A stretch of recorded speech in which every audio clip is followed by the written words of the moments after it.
बिहार मुखिया संघ के तत्वाधान में 16 अगस्त से 31 अगस्त के बीच में ये घोषणा की गई थी कि राज्यव्यापी हड़ताल की जाएगी। यानी पंचायतों में, ग्राम पंचायतों में जो सरकारी कामकाज होगा मुखिया जी वो नहीं करेंगे, ठप रहेंगे, उसका बहिष्कार भी करेंगे। तो पहले चरण में 22 अगस्त को ये घोषणा की गई थी कि विरोध प्रदर्शन होगा, यानी धरना प्रदर्शन होगा लोकतांत्रिक तरीके से और शांतिपूर्ण तरीके से। इस बात को ज़रा समझिए कि जिस तरह से केंद्र और राज्य सरकार के खिलाफ मुखिया पूरे बिहार के एकजुट हुए हैं और कई तरह के इन्होंने आंदोलन की धमकी भी दी है, उसके पहले चरण में जब यहाँ से हड़ताल के साथ साथ अब विरोध प्रदर्शन शुरू हुआ है तो सरकार कहीं ना कहीं बिहार और केंद्र की निशानी पर है मुखिया के इस वक्त। बिहार में जितनी भी महिला मुखिया है, जब मेरी उनसे बातचीत हुई तो उसने कहा कि राज्य सरकार ने जब 50% आरक्षण दिया तो इस बात की खुशखबरी हम लोगों में आई कि हमारा सामाजिक हैसियत बढ़ेगा। लेकिन जैसे ही आप अपने क्षेत्र में चुनाव जीतकर मुखिया बने और काम करने का अवसर मुझे मिला तो हमारे ही राज्य के मुख्यमंत्री हमारे अधिकारों को काटने पर तुल गई, जिससे हमको कहीं ना कहीं अपने क्षेत्र में कमजोरी महसूस होने लगी, असहाय महसूस होने लगे। यही चीज़ें जो मेल मुखिया है यानी कि पुरुष मुखिया है वो भी कहते हैं कि हमारे अधिकारों की लगातार कटौती हो रही है। संविधान के तहत 73वें संशोधन में जो शक्ति 29 की दी गई है वो ग्राम पंचायतों से छीन ली जा रही है। आप सरकार भवन की बात करें, आप मुख्यमंत्री स्ट्रीट लाइट की बात करें या फिर नल जल की बात करें, ये तमाम चीज़ें हम लोगों से छीन गई। यहाँ तक ही बातें नहीं रुकती है बल्कि बुनियादी चीज़ों में सामाजिक सुरक्षा की बात करते हैं, प्रधानमंत्री आवास की बात करते हैं, राशन की बात करते हैं और मृत्यु प्रमाण पत्र बनाने तक की बात करते हैं। तो मुखिया कहते हैं हमसे सारी चीज़ छीन ली जा रही है। सरकार की क्या मंशा है इस बात का स्पष्ट अभी तक नहीं चला है।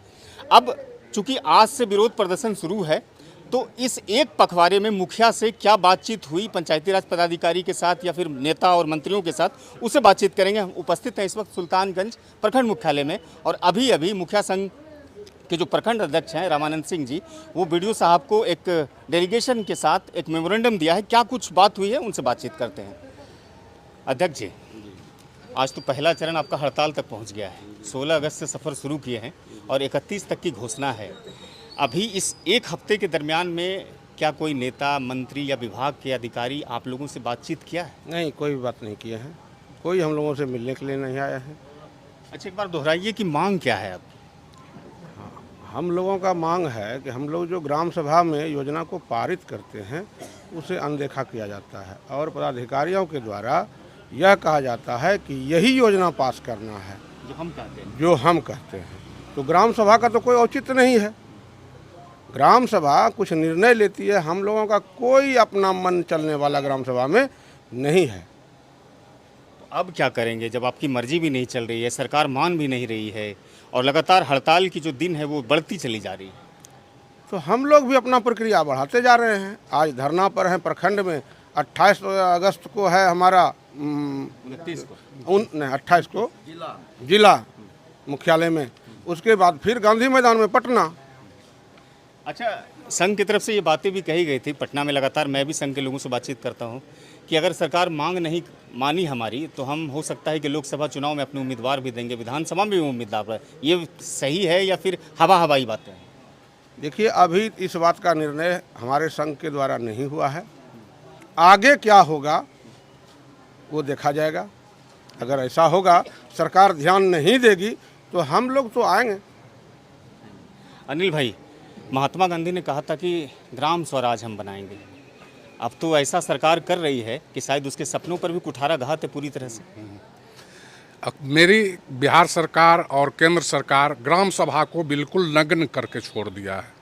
आज मुखिया की स्थिति ये है कि कोई पंचायत में मर जाता है तो उसको कब्र तुष्टि का पैसा देने में उनको बहुत मुश्किल होता है।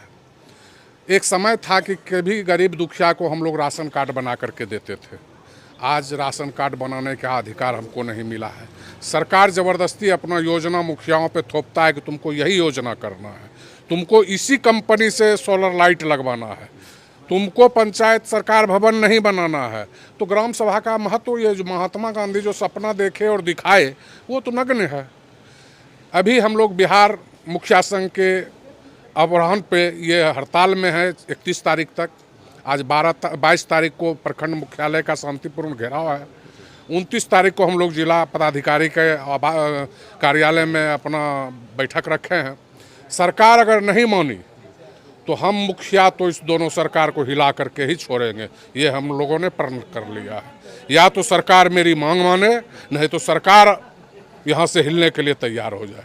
ये सपना ना देखे सरकार कि ये मुखिया लोग चैन से बैठेगा, मुखिया चैन से नहीं बैठेगा, आपको जो है हिला के छोड़ेगा। अच्छा, 31 अगस्त को जो अंतिम तारीख है हड़ताल की, क्या उसके बाद इसको एक्सटेंड करने की बात आप लोगों को संघ में कर रहे हैं? अभी वो नहीं सोचे हैं।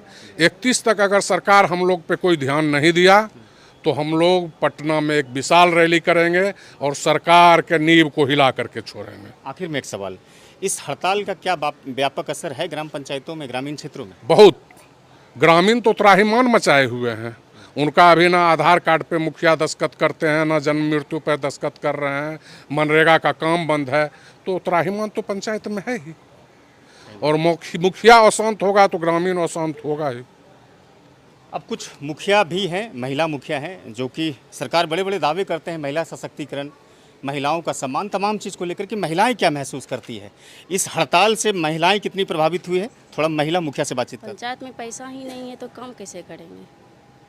ऐसा नहीं, आवंटन नहीं है। जी नहीं। लेकिन सरकार तो आपके हक और जो अधिकार हैं उस पर कटौती कर रही है ना, इसको लेकर के आप लोग क्या सोचते हैं? सरकार देगी पैसा तभी तो काम करेंगे ना। अच्छा, आप तो महिला मुखिया हैं और आप लोगों ने मांग भी रखी थी, और भागलपुर और बांका से जो एमएलसी थे उसने ये बुनियादी अपना मुद्दा भी रखा था कि हम मुखिया को अनुजप्ति देंगे हथियारों का, यानी लाइसेंसी हथियार प्रोवाइड करेंगे। आप लोग महिला हैं, क्षेत्र घूमते हैं, बहुत तरह के लोग हैं, कभी कभी मुखिया के ऊपर में एलिगेशंस भी लगते हैं, धमकाए भी जाते हैं, तो आपको नहीं लगता है कि ये चीज़ें भी बहुत ज़रूरी है? कोई चीज़ हम लोग को नहीं चाहिए, जो काम दिया गया है जनता का वो हो नहीं रहा है। का ग्राम में जो निर्माण किया जाता था, ग्राम महल भवन सब, वो सब तो आ गया यहाँ प्रखंड में, सब मैंने उनसे ले लिया गया है, उनका अधिकार छीन लिया। अच्छा, गया आपके है। पास अभी जो किसी का तो कोई आदमी मर जाता है, हाँ, जी। सवाल सुनिए, कोई आदमी मर जाता है तो उसको सरकार कहती है कि 3000 रुपये कबीर अंत्येष्टि के तहत दें, वो पैसा आप लोगों के पास जमा रहता है? जी, हम लोगों के पास जमा रहेगा, यहाँ से मिलेगा तब ना जमा किसी का रहेगा। मृत्यु प्रमाण पत्र आप बना सकते हैं? अभी राशन कार्ड किसी का बनाते हैं? जी नहीं, कुछ नहीं बनाते? जी नहीं, तो फिर मुखिया बन गए लेकिन कोई अधिकारी आपके पास नहीं है? कुछ नहीं है। इस 2 साल से तो एकदम बैठे हुए हैं, कुछ नहीं है। तो ये जो भी है, थोड़ा बहुत था वो भी चलाया यहाँ प्रखंड, सब भी योजना जो है अधूरा ही है। कितने घरों में नल नहीं है, वो लोग सब गाली देता है। रास्ता चलना मुश्किल हो गया है, गांव में चलना मुश्किल हुआ है। सारा पावर छीन के यहाँ विभाग को दे दिया गया है। देखिए, बुनियादी चीज़ें जो है, जो इसकी भी जिक्र कर रही थी महिला मुखिया, वो कहते थे कि नाली और सड़कें नहीं बनी है, रास्ता चलना बड़ा मुश्किल है, हम लोगों को कोई अधिकार ही नहीं दिया गया है, तो हम काम कैसे करेंगे? एक तरफ सरकार महिलाओं के समाज में हैसियत बढ़ाने की बात करती है, वहीं अधिकार काटती है, तो उसको अपने ही क्षेत्र में जनता के सामने लज्जित होना पड़ता है। तमाम चीज़ों को लेकर के जो राय थे मुखिया की, आपने सुना उसको। अब अगले चरण में 28-29 तारीख को जिला मुख्यालय में ये लोग प्रदर्शन करेंगे और जिलाधिकारी के कार्यालय के समक्ष ही प्रदर्शन करेंगे। अब अगला एक पखवाड़ा जो है, क्या कुछ विभाग के मंत्री या फिर कोई पदाधिकारी आकर के इसकी मांगों को सुनते हैं या फिर ये अनवरत चलता रहेगा, ये देखना दिलचस्प होगा। फिलहाल आप इस खबरों को लेकर के क्या सोचते हैं, क्या विचार रखते हैं, और मुखिया के हड़ताल से आप कितना प्रभावित हैं, आप मुझे कमेंट बॉक्स में अपनी टिप्पणी अवगत करा सकते हैं। धन्यवाद।